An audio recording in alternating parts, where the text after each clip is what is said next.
ustedes, pero hay una presencia muy linda del Espíritu Santo. Gloria al Señor. ¿Saben? Uno en el Espíritu percibe cuando las personas están luchando en su mente, que no están entendiendo la gracia de Dios. Percibe en el Espíritu que sus mentes todavía están confundidas. No digo de todas, pero siempre pasan las iglesias cuando nos congregamos. Y es porque no han entendido de la gracia de Dios. Y todavía no comprenden el amor de Dios. Y no saben dimensionar el poder que hay cuando nosotros le adoramos con un corazón contrito y humillado. Muchas veces personas llegan un tiempo de estar en las reuniones o en la iglesia o en su propia intimidad que no son ministrados o que no sienten eso precioso, esa administración del Espíritu Santo, y como que se frustran un poquito. Hoy vamos a hablar un poco de eso también, ¿sí? Hoy quiero animarte y guiarte a que realmente puedas vivir en la presencia del Espíritu Santo. ¿Amén? Que realmente puedas percibir su presencia, pero hay ciertas cosas que nosotros tenemos que entender y ciertas actitudes que tenemos que tener. Amén. Vamos a hablar cultura del reino, la segunda parte, cultura del reino 2.0 inclusive.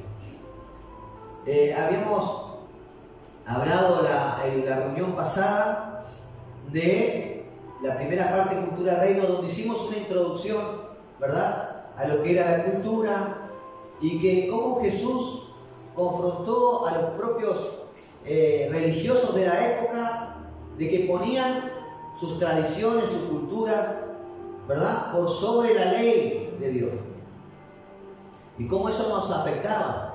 También hablamos de los valores, que cada cultura era guiada por ciertos valores, y nosotros que no pertenecemos a este mundo y que tenemos que ser guiados por la cultura del reino, hay valores que no están bien cimentados en nuestra vida y por eso no comprendemos muchas cosas. Y hablamos de dos valores fundamentales, hay muchos más, pero yo quise hacer hincapié en esos dos, porque son, me parece, dos valores que al no comprendernos nos llevan a la confusión. Y uno era que Dios es bueno, el primer valor que fundamentaba nuestra cultura del reino era Dios es bueno, y el segundo, ¿cuál era? ¿Cómo? Estar agradecido por la salvación, y vivir una vida agradecido por la salvación. Cuando vos vivís una vida agradecido porque tenés la salvación, todo lo demás es vuelto, como dice. Amén. Porque sabes que estás caminando hacia una eternidad con Jesús. Pero a veces el no comprender la grandeza del mayor y principal milagro en nuestras vidas nos hace confundir, nos distorsiona la correcta visión, ¿verdad? Por eso es tan importante que usted entienda, hermano, que el mayor milagro que usted puede pedir es la salvación. Ese es el mayor milagro, el más grande, la vida eterna. Quizás en este mundo no pasaste los mejores momentos, pero si tú tienes tu mirada puesta en la salvación, dice la palabra, el gozo del Señor es mi fortaleza. Te está queriendo decir que cuando vos mirás, ¿verdad?, ese gozo que proviene de Dios, te da fuerza para seguir adelante. Amén. Y hoy queremos hablar de algunos principios. Todo reino en su cultura tiene ciertos principios. Quiero hablar, hay muchos principios, pero por la cuestión de tiempo vamos a resumir.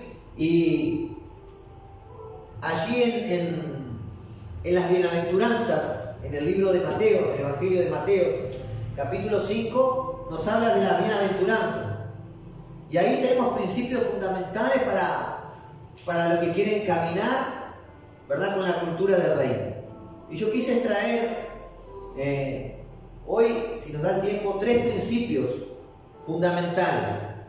El primer principio, para que nuestra cultura del reino esté bien cimentada, ¿verdad?, y que nuestra cultura del reino realmente se establezca en nuestra vida, es el principio de dependencia total.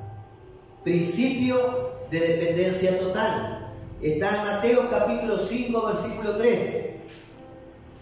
Mateo capítulo 5, versículo 3. ¿Cuántos han leído la bienaventuranza? Una y otra vez repite, bienaventurados. Y en este pasaje dice, bienaventurados los pobres de espíritu, porque de ellos es el reino de los cielos. Bienaventurados los pobres de espíritu. Y ¿saben qué? Muchas veces confundimos esta bienaventuranza y pensamos que está hablando de los que son pobres económicamente, y cuando no tiene nada que ver, dice pobres de espíritu. Se está refiriendo, no se está refiriendo a tu situación económica, se está refiriendo a tu ser interior. Se está refiriendo a aquella persona que en su espíritu está tan empobrecido que genera en sí un hambre, una sed, una dependencia total de Dios. Está hablando del espíritu humano. De lo contrario, si no fuera pobre, si ese espíritu estuviera lleno de arrogancia, sería imposible que tú te puedas acercar a Dios. Pero dice, bienaventurados los pobres de espíritu. Tiene que ver con nuestro interior. Ahora Jesús nos muestra esto en la figura de un niño.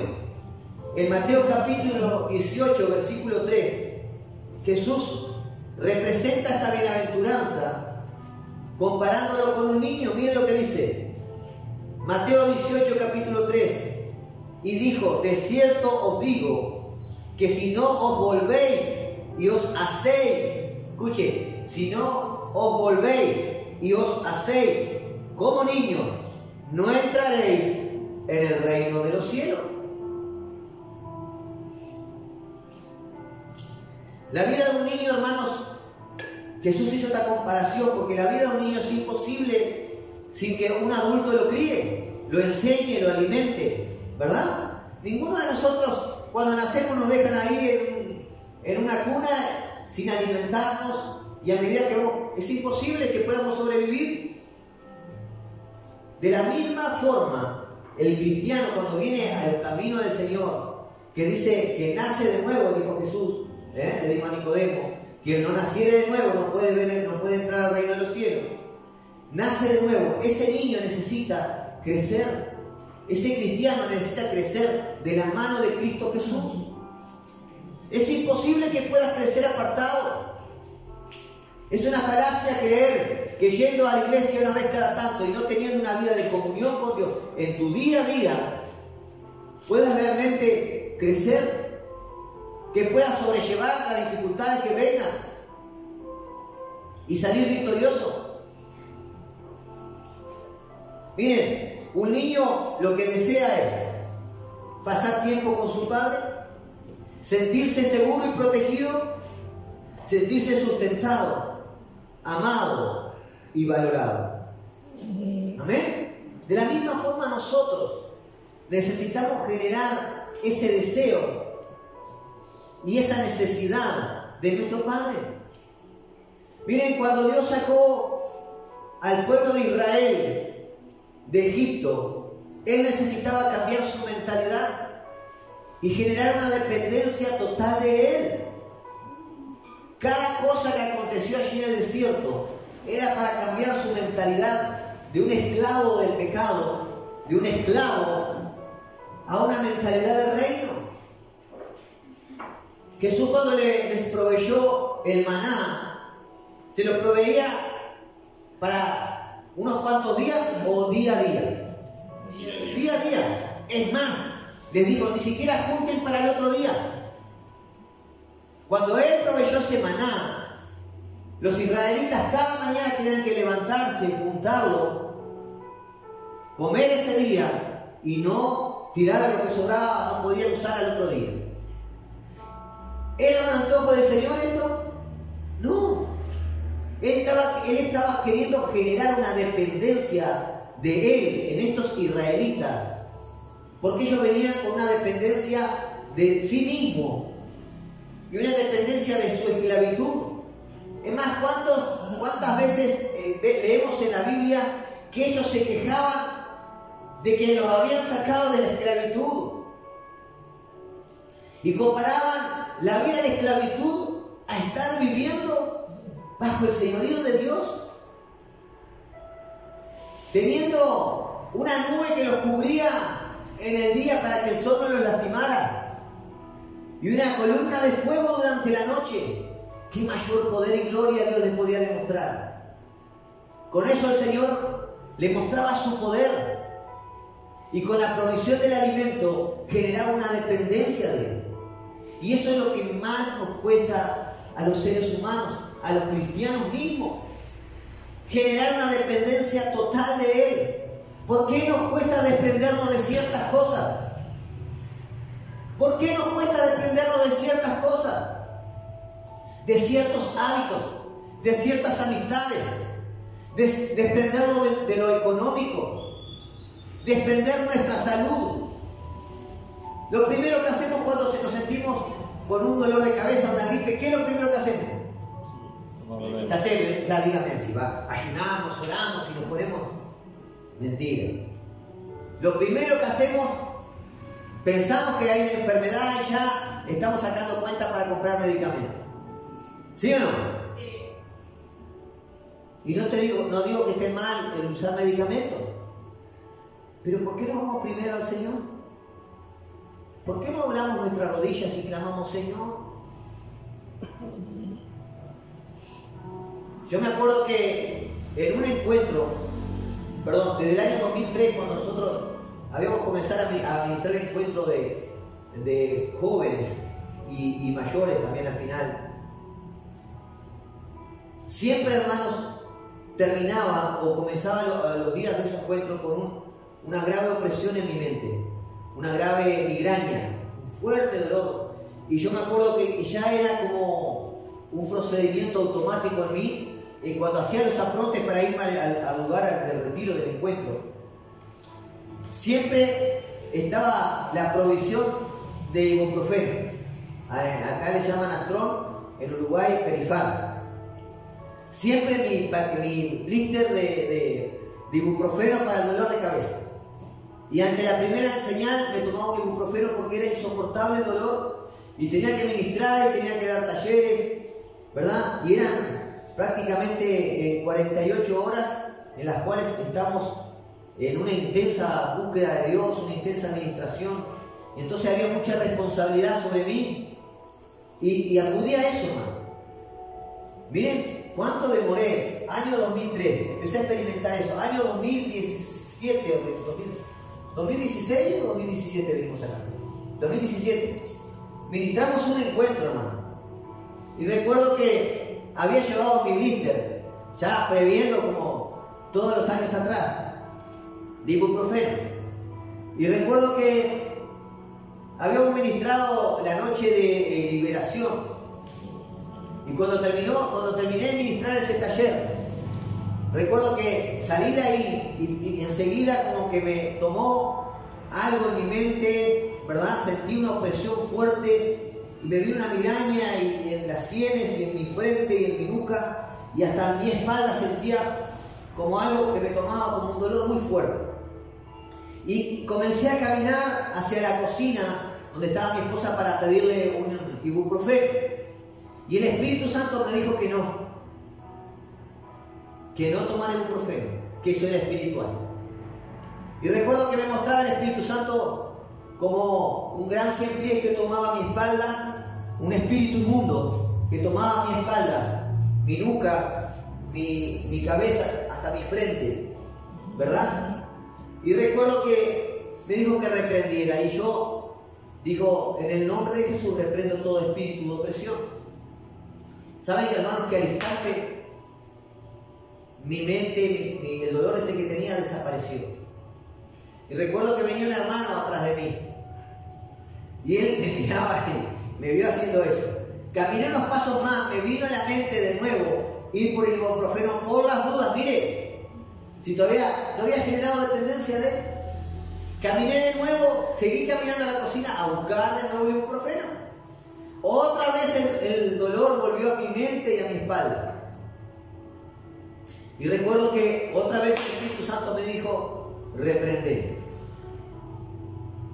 Y ahí recuerdo que reprendí y ese dolor salió de mi mente, de mi cabeza. ¿Saben que a partir de ahí, cada vez que vienen esos dolores, hermanos, a veces hay días que de cierto estrés por tantas cosas, uno, ¿verdad? Recibe un poco de opresión, recibe un poco de migraña, y saben, hermanos, que he descubierto que realmente es espiritual y a depender realmente de Dios. Entonces, antes de un medicamento reprendo. Cuando tengo un dolor de estómago, cuando las noches que me ha costado por alguna comida media cargada que he comido en la noche, ¿verdad? ¿Y saben qué? Orando al Señor, porque lo primero que hacemos es un yuyo, pero y la oración al Señor. Está bien los yuyos, también los medicamentos, pero tu dependencia total se manifiesta así, hermano. Cuando vos primero confías en que Dios está al tanto y te va a sanar. Es decirle al Señor que yo pueda dormir, quita este malestar. Y puedo dormir plácidamente toda la noche y al otro día me levanto y me agarro una bruta hamburguesa con eso. Aprendamos a tener plena confianza en Él, plena dependencia de Dios. Amén. Jesús mismo en Juan capítulo 15, versículo 5, cuando habla de la vid verdadera, Él dijo, yo soy la vid verdadera y mi Padre es el labrador. ¿Sí? Cuando comienza, ¿verdad? Pero en el versículo 5 dice, yo soy la vid, vosotros los pámpanos. El que permanece en mí y yo en él, este lleva mucho fruto. Porque separado de mí, nada podemos hacer, hermano. Dependencia total de nuestro Dios. Entregarle todas las áreas de tu vida. Comenzar a pensar con mente de reino. La mente de reino te dice, si vos das, vas a recibir. Comenzar a bendecir, comenzar a sembrar. Aún en los momentos más de escasez, ahí buscar sembrar, buscar ayudar a otros. Buscar sembrar en ayuda de amor, de oración. Cuando más estés pasando en una lucha, en una dificultad, confía en Dios. Poné a Dios en primer lugar. Confía que si vos haces su obra y dependés totalmente de Él, Él se va a encargar de tu problema. Él se va a encargar de ese problema. Pero la no dependencia de Él hace que nosotros nos enfoquemos en mi problema. Y yo quiero solucionarlo, y cómo voy a encargarme de otra cosa si estoy con este problema. ¿Nos pasa así o no? ¿Cómo voy a servir a Dios en este momento? ¿Saben a veces que he visitado a personas y las personas me dicen, bueno, pero cuando pase esta situación, ahí vamos a enfocarnos bien? O, no, vamos a esperar un poquito que yo necesito realmente cambiar ciertas cosas para... No, hermanos, eso no es dependencia de Dios. Y hasta que vos aprendas a depender de Dios, esas luchas que están teniendo no se van a ir. Esa generación que fue sacada de Egipto, de la esclavitud, que vio milagros y prodigios hechos por Dios, no alcanzó la tierra prometida, porque no aprendió a depender ni a confiar en Dios. ¿Queremos eso para nuestra vida? Y no es fácil, yo sé que no es fácil. No es fácil. Aprender a soltar nuestros negocios y decir, Señor, tú estás en control. No es fácil. Señor, esta crisis que estamos viviendo, pero yo estoy sirviéndote, tú estás en control. Mi enfermedad, Señor, tú estás en control. Yo dependo de ti. Amén. Amén. Necesitamos comenzar a generar esa dependencia, y no hay otra forma que comenzando a tener confianza en nuestro Padre. El segundo principio, humildad. El segundo principio que vamos a hablar hoy es humildad. Mateo capítulo 5, versículo 5. Seguimos en la bienaventuranza. Mateo 5, 5. Dichosos los humildes, porque recibirán la tierra como heredad. Este es otro principio del reino. Contrariamente al mundo, que el mundo es mejor el que es el, ¿verdad? El que manda más, ¿verdad? El soberbio, el orgulloso. Si vos sos orgulloso, soberbio, y que, ¿verdad? Y ya tenés la posibilidad de mandar a alguien, como que tenés un lugar de jerarquía. Contrariamente al reino de Dios, Jesús mismo tomó una toalla y una palangana cuando sus discípulos estaban discutiendo por cuál iba a ser el primero. Jesús mismo tomó esa toalla, esa palangana y se puso a lavar los pies de sus discípulos, mostrando cuál era el principio del reino de los cielos. Si quieres ser primero, tienes que servir.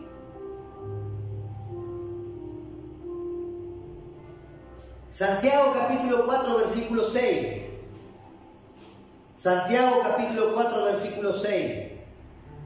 Pero Él da mayor gracia.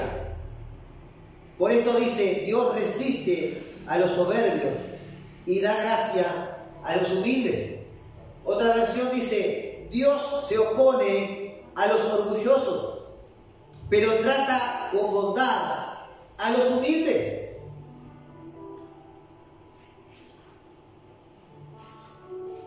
¿Qué mayor ejemplo de humildad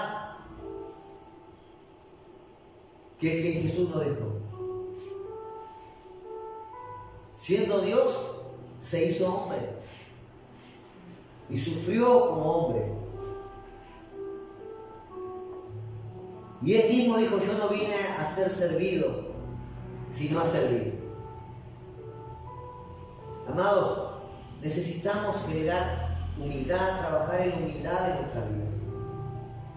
Miren, tantas veces hemos visto personas que comienzan a venir a los caminos del Señor con una mano atrás y otra adelante, como decimos en Uruguay, ¿verdad? Mal económicamente, mal en sus relaciones personales, mal en su familia, mal en su salud. Vienen en los caminos del Señor destruidos. El Señor los restaura su vida, restaura su economía, los bendice. Se llenan de orgullo. Comienzan a mirar a los demás con una mirada de soberbia. Y piensan que Dios escucha las oraciones de esas personas. Cuando dice que Él se opone, Él lo rechaza.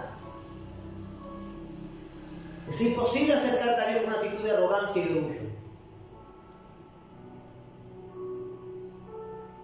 Necesitamos generar humildad en nuestras vidas.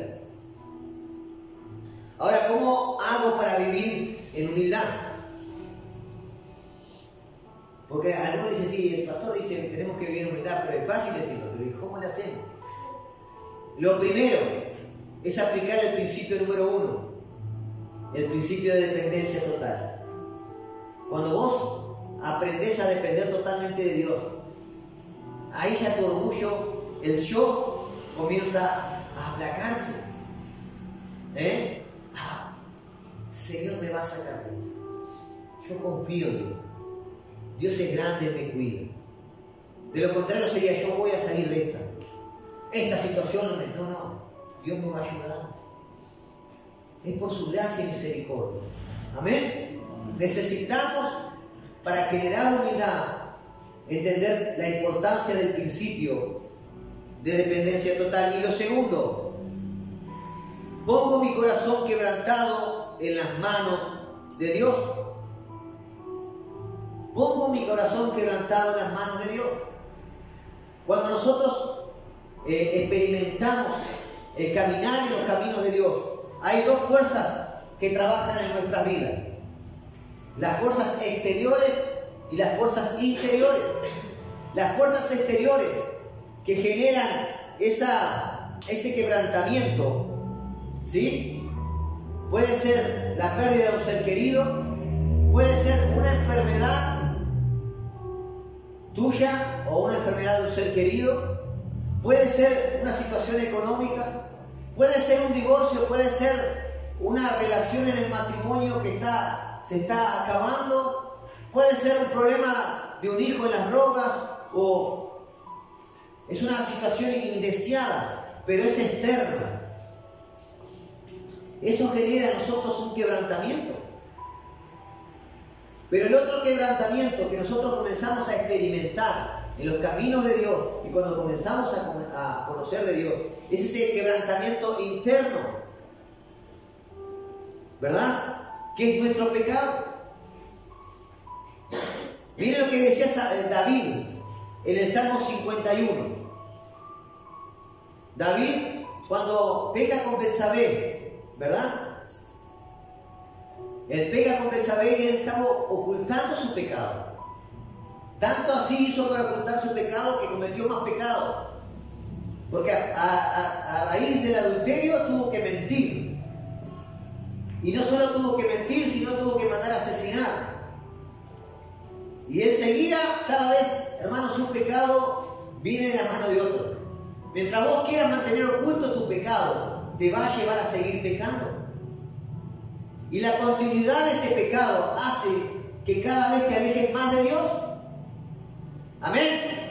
Amén. Cada vez te alejas más de Dios cuando vos no confesás ese pecado. Miren lo que dice David al principio. Ten piedad, cuando fue confrontado con el profeta Natán. Ten piedad de mí, oh Dios, conforme a tu misericordia. Conforme a la multitud de tus piedades.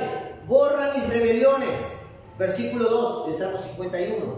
Lávame más y más de mi maldad y límpiame de mi pecado. Escuchen, yo no estoy viendo a David diciendo, lávame más y más de mi maldad y límpiame de mi pecado. No lo veo diciendo, Señor, reconozco mis rebeliones y mi pecado está siempre. No, lo veo con un corazón quebrantado, ¿verdad? Lávame más y más de mi maldad y límpiame de mi pecado. Porque yo reconozco mis rebeliones. Y mi pecado está siempre delante de mí, llorando, quebrantado. Contra ti solo he pecado y he hecho lo malo delante de tus ojos para que sea reconocido justo en tu palabra y tenido por puro en tu juicio. He aquí, en maldad he sido formado y he pecado, me concibió mi madre. He aquí, tú amas la verdad en lo íntimo y en lo secreto me has hecho comprender sabiduría. Y el versículo 17, mire lo que dice. Versículo 17. Dice, el sacrificio que te agrada es un espíritu quebrantado. El sacrificio que te agrada es un espíritu quebrantado. Tú, oh Dios, no desprecias al corazón quebrantado y arrepentido. Amado, un verdadero arrepentimiento siempre incluye un espíritu quebrantado y un corazón contrito y humillado. Cuando vos venís al Señor y le decís, Señor, sabés que pecaste, sabés que estás, Señor, quita este pecado. ¿Les parece que hay un corazón quebrantado, un espíritu contrito? David dice que cuando vino el juicio, ¿verdad?, por el cual murió el hijo que fue engendrado en Betsabé, fruto del pecado, esos días él lo comió, quebrantó su cuerpo, su espíritu, su alma. Y amados, qué bueno es cuando uno tiene un arrepentimiento genuino de su pecado y viene al Señor con ese espíritu quebrantado. Yo no consigo un espíritu quebrantado que no esté derramado en lágrimas. No consigo un espíritu quebrantado que no esté realmente demostrando con todo su ser, no solo con sus labios, el quebrantamiento. ¿Cuántas veces vemos en la Biblia grandes siervos de Dios que se equivocaban y se golpeaban sus pechos, rasgaban sus vestiduras? Porque estaban con un espíritu quebrantado. Pero pensamos que nos vamos a acercar a Dios con un espíritu todavía orgulloso, con palabras que realmente no salen de un corazón quebrantado. Eso no es fruto de un verdadero arrepentimiento en tu vida.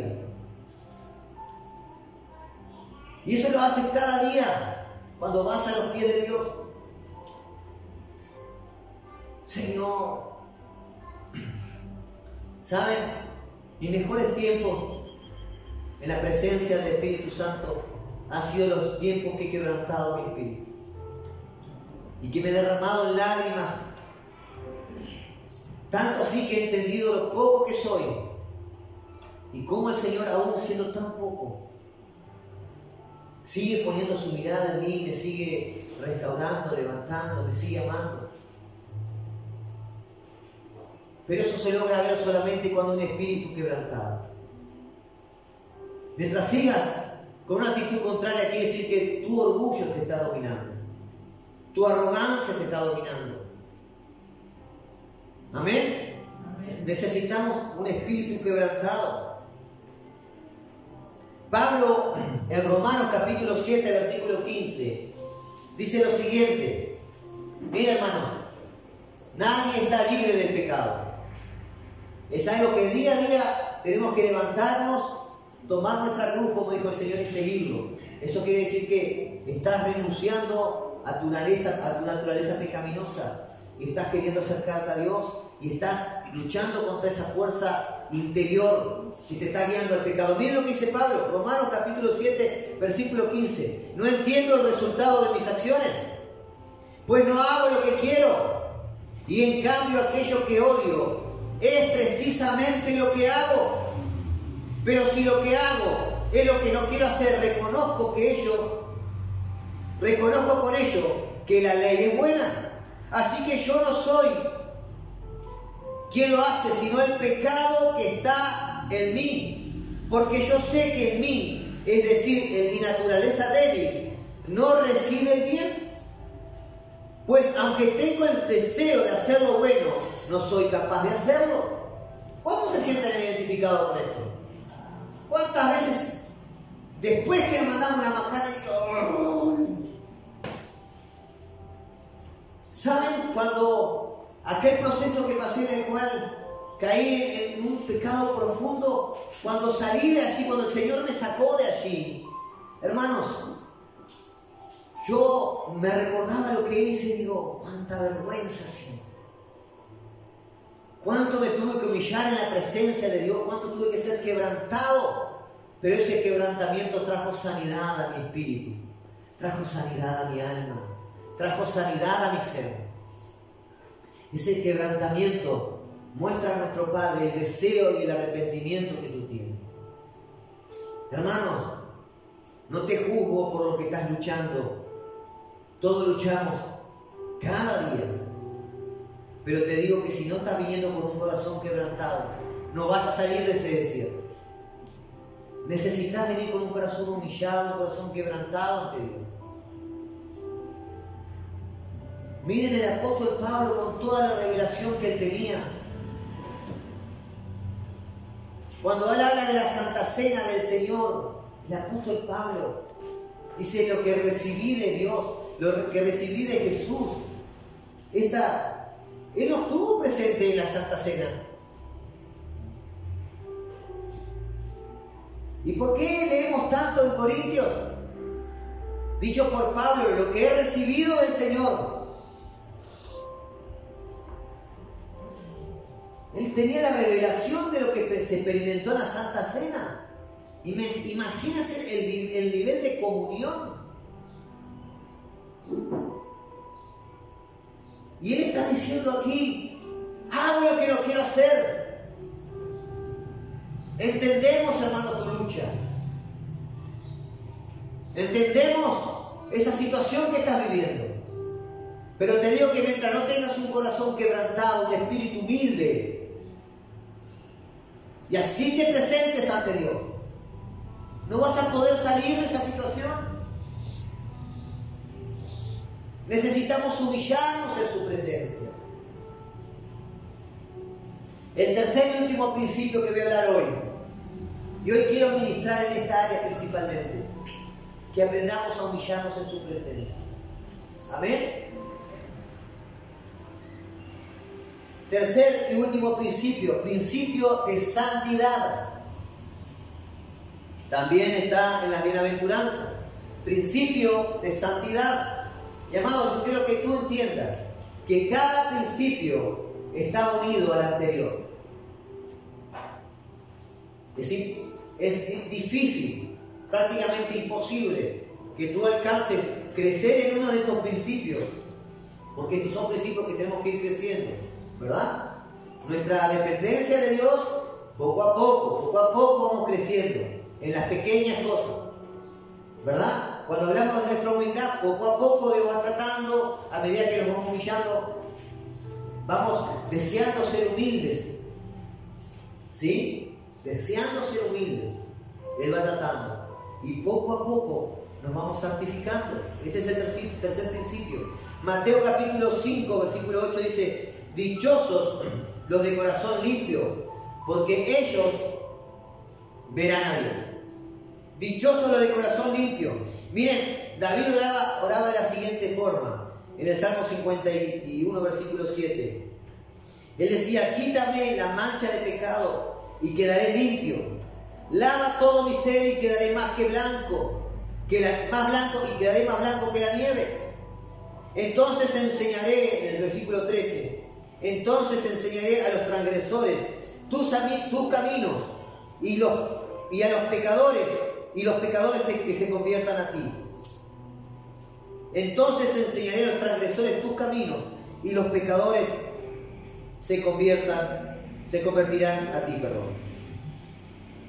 Amado, David venía con un corazón arrepentido, pero él sabía que para tener autoridad, para enseñar a los pecadores, para que se volvieran a sus caminos, él necesitaba vivir una vida de santidad.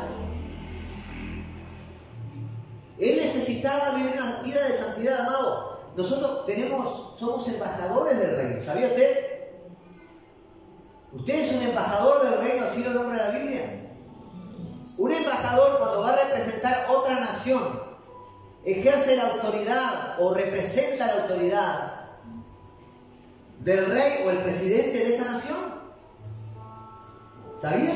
Es un representante. Y dentro de eso que usted representa, ejerce y representa autoridad. ¿Sabían que cada embajada que ocupa un lugar físico en un país, ese lugar pertenece directamente al país de la embajada?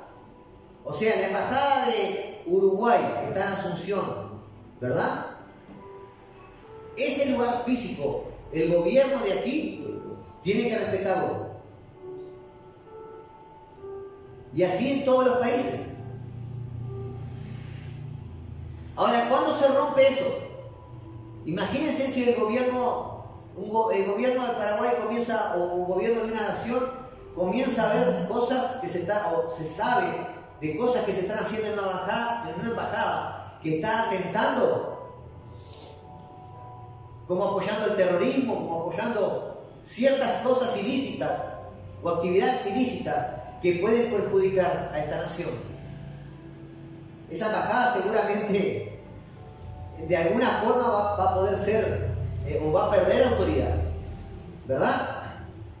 De la misma forma nosotros si queremos ejercer autoridad, debemos vivir una vida en santidad. Porque cuando vos tenés pecado y pretendés ejercer la autoridad de Dios, ¿saben? El enemigo lo sabe, ¿sabía usted? El enemigo lo sabe. Cuenta la Biblia de unos hijos de un sacerdote que quisieron hacer como hacían los discípulos de Jesús liberando endemoniados, ¿verdad? Y le dijeron al endemoniado: por el Dios que predica Pedro, ¿verdad?, te ordenamos que salgas de él. Dice que este endemoniado se manifestó y los demonios que estaban en él agarraron a estos muchachos. No solo le dieron una golpiza, sino que salieron desnudos. No podemos pretender pretender ejercer autoridad cuando no vivimos en santidad? Es un principio fundamental. Amén. Por eso cuando ministramos sanidad interior y liberación, es importante los tiempos de ayuno, de búsqueda de Dios. No puede haber una puerta abierta al enemigo. Y tú como representante del reino, tu nivel de autoridad está limitado por tu santidad. ¿Puedes entender eso? ¿Cómo puedes lograr expulsar los espíritus que están operando en tu vida y en tu familia si tú no estás buscando la santidad? Porque una cosa es que tú falles, pero otra cosa es que tú falles y sigas fallando y no te arrepientas. Equivocarnos podemos equivocar todo y el Señor entiende eso. Pero mientras sigas jugando con ese pecado, te estás alejando del Señor. Por lo tanto, estás perdiendo autoridad espiritual. Y ahí los espíritus, los demonios pueden entrar a tu vida y a tu familia. Por eso vemos familias que los padres no se enfocan en vivir una vida en santidad, y vemos los hijos que empiezan a caer en cualquier cosa.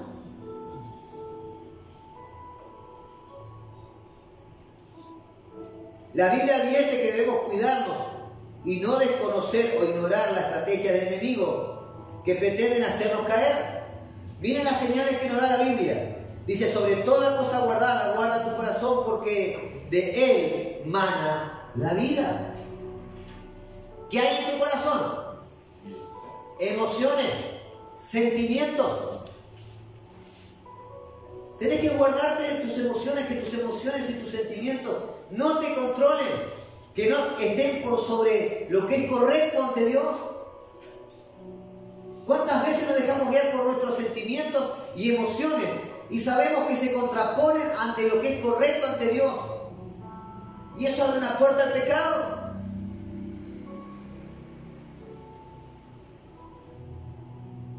Así que el que piensa estar firme, mire que no caiga. Tenemos que estar atentos, amados.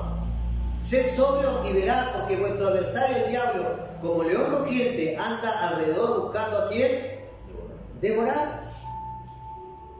Ensuciarnos con el pecado, amado, nos hace perder, nos quita autoridad espiritual. Tú eres santo porque por fe en Jesucristo y por gracia tú eres santo.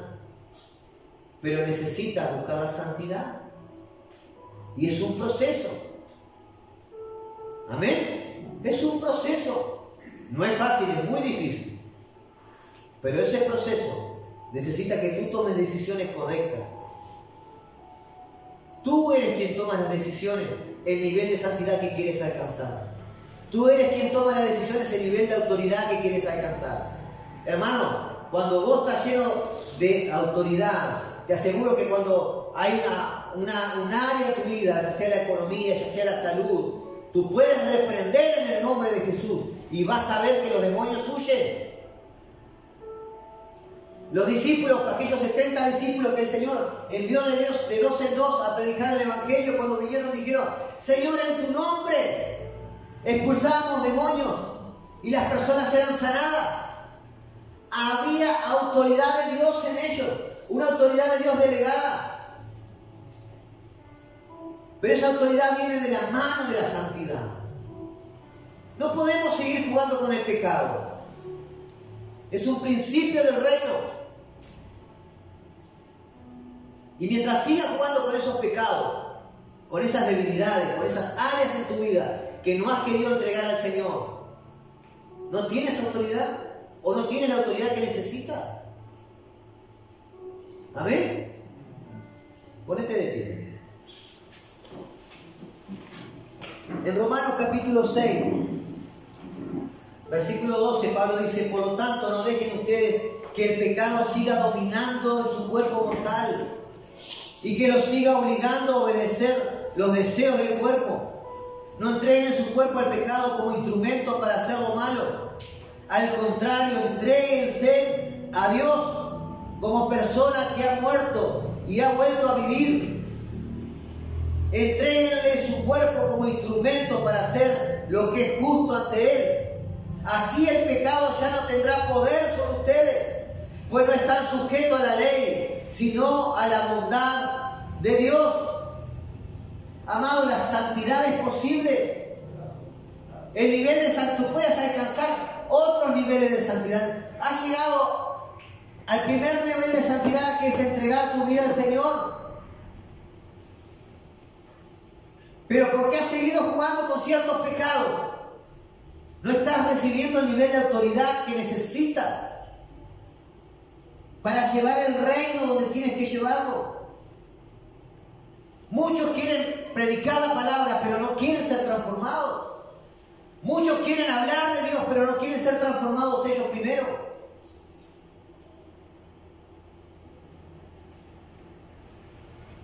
Necesitamos buscar la santidad cada día.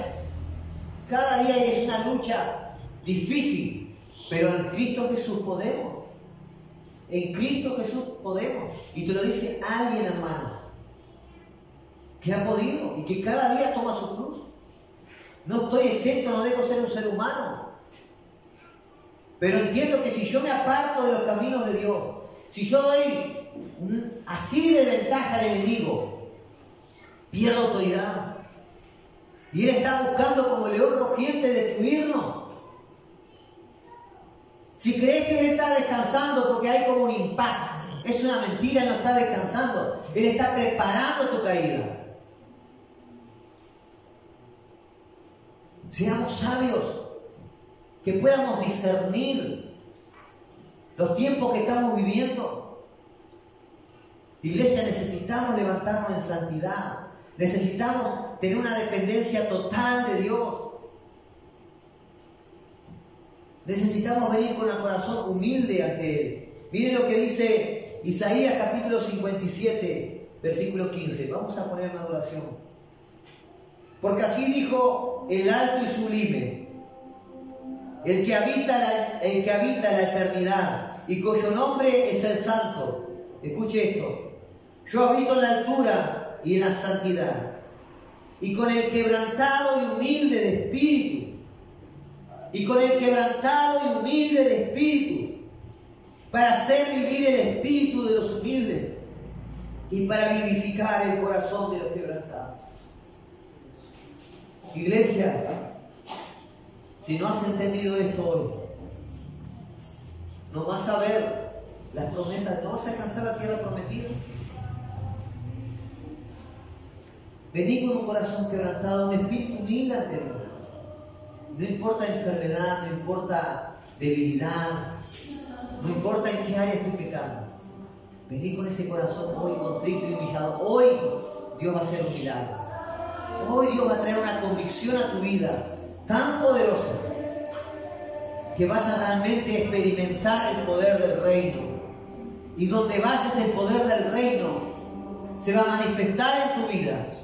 Y las personas donde tú vayas van a ver las manifestaciones de Dios y el poder de Dios en tu vida. Y los demonios van a huir. Corazón quebrantado y espíritu humilde. Inclina tu rostro ahí donde estás. Iglesia, hoy quiero pedirte que entiendas esto. Necesitas tener ese corazón quebrantado y ese espíritu humilde. Yo habito en la altura y en la santidad con el quebrantado y humilde de espíritu.